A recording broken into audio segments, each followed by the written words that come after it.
Mr. President. Yes, the Senator from Oregon. Hi, Mr. President. I appreciate my colleagues' contributions, his insights representing Virginia and representing the United States. I must say that all of us were quite frustrated by the hearing that we held with Rexx Tillerson. We know that America needs a strong and capable Secretary of State.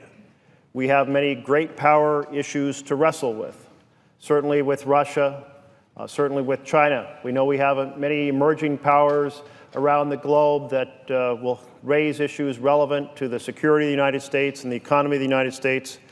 We know that the Secretary of State plays a key role in shaping our policy towards impoverished nations and how we might facilitate their growth and enhance our relationship with them. Nuclear strategy is always an extremely important role. This position is perhaps the most important position in the administration, second to the presidency. And it's for that reason that we're weighing it with such intense attention. And already we have challenges that have been raised by the conduct of our president over the last 12 days. We have in 12 days seen actions by President Trump that have diminished our nation's standing in the world, that have offended many of our international neighbors and allies, that have weakened the security of our country. So we need a capable Secretary of State. We need that person soon. And certainly one piece of the pattern we have seen is a new low in relationship with the leadership of Mexico on our southern border. But we also have seen actions that have offended over 1 billion people in the world through the Friday night executive order banning immigration from 7 Muslim-majority nations, along with an order affecting refugees fleeing the ravages and devastation of war in many places, but Syria specifically singled out for a longer period of time. The president said, well, this is not, in fact, a Muslim ban, and that it's about security of the United States of America, but he is certainly wrong on both counts. All the nations singled out are Muslim-majority countries. Not a single immigrant from any of those countries has killed an American in a terrorist attack. And the president made a very specific point, saying there would be exceptions for Christians, meaning that there would not be exceptions for Muslims. One of his advisors, Rudy Giuliani, even said explicitly that the president wanted to do a Muslim ban and had asked him how to do it legally. So the intent is crystal clear that this is a ban founded in religious discrimination. And a policy based on religious discrimination has no place in our nation. It is completely incompatible with our tradition and our principles of religious liberty. And we are a nation built by immigrants, founded by men and women seeking safety from religious persecution, adding to the sense that this position is wrong and abhorrent. It goes against the fundamental building blocks of our nation and everything we stand for. But if our history and our fundamental values aren't enough, then we need to consider the danger that this ban represents for our national security. Much of our efforts in the Middle East involve close partnership, close teamwork with the leaders of Muslim nations. Taking on ISIS involves close coordination and close teamwork with the leadership of Muslim nations. And in fact, we should be very aware that ISIS uses as its recruiting tool that the United States is conducting a war on Islam, and the president's actions feed directly in and serve the ISIS recruiting strategy. And the world has reacted with furor. Over the weekend, more than 4,000 Oregonians attended a pair of my town hall meetings. The first meeting was in a room about this size, and I was just astounded to see 600 people just jammed in, just crowding it. And it was the largest town hall I've ever had, and I do 36 town halls a year, open forum, people can come and ask anything they want. Then I went to my second town hall, and it wasn't 600 folks, it was 3,700 people turned out just because they heard that a senator was holding a town hall. And they wanted to make their voices heard about how wrong they thought it was in the direction that President Trump is headed. And a key piece of that was certainly his ban on Muslims entering our nation. And protests erupted at airports all across our country. I went out on Sunday in the Portland airport and been informally organized protest at 2 o'clock, and I got out there about 2:15, and people were pouring in, and there may have been somewhere around 1,000 people by the time that I could get out into the upper level deck of the 2 levels of the airport, the level at which people are arriving for their flights, and be able to speak to people. But the condemnation and opposition didn't just come from the grassroots across America. It didn't just come from the spontaneous voices of American citizens who value religious liberty, value our traditions, value their understanding of our Constitution, and wanted to send a message to President Trump that he was violating each and every one of those things. That opposition came loud and clear from international leaders as well. Our Canadian neighbors made sure the world knew that they welcome the immigrants and refugees that America has slammed the door on. German Chancellor Angela Merkel called the president to remind him of our nation's responsibility as signatories to the Geneva Convention to take in refugees. Quite embarrassing that a European leader has to call an American president to educate him about the Geneva Convention. France's president, Francois Hollande, has called for a firm European response to this ban. The United Kingdom, whose Prime Minister Theresa May just met with President Trump last week, came out against the order, and more than 1 million Britons signed a petition to have the British government rescind its invitations to President Trump to travel to London for a state visit. Iraq and Iran, Brussels and Scotland and Norway, nation after nation, have come out to protest this terrible and dangerous policy. It's going to be up to our next Secretary of State to repair and rebuild these relationships and the reputation of the United States of America. So much damage done in just 12 days.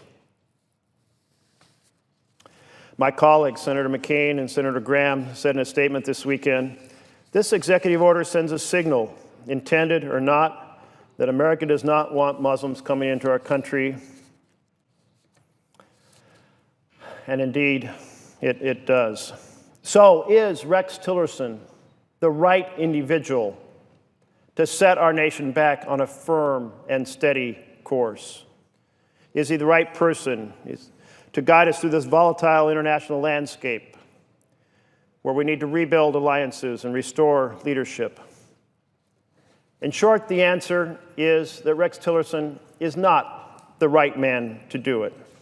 40 years in the oil and gas market, 40 years in an oil company are good preparation for leading an oil company, but not good preparation for leading the United States of America in international relations.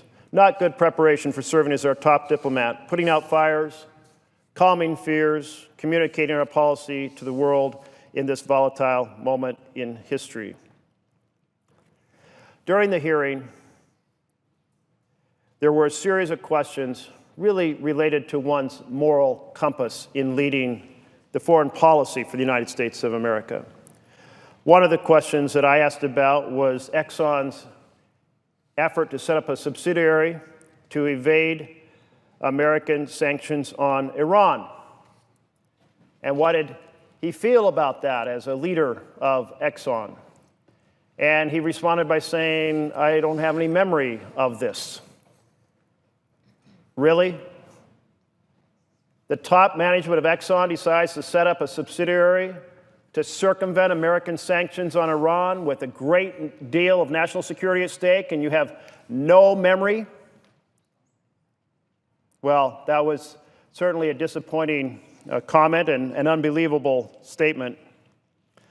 Or how about when we asked him about Exxon lobbying against U.S. sanctions on Russia because of its annexation of Crimea and holding of territory in the eastern part of Ukraine?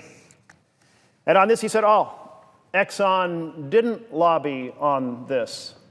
And yet the lobbying reports are right there. We have transparency on this. Millions of dollars spent lobbying on this issue. And they certainly weren't lobbying for U.S. sanctions. So this was a second extraordinary statement by the nominee. And then I asked the nominee about Exxon's pattern working with dictators to take the royalties for oil and funnel them to the dictator's family rather than to the treasury.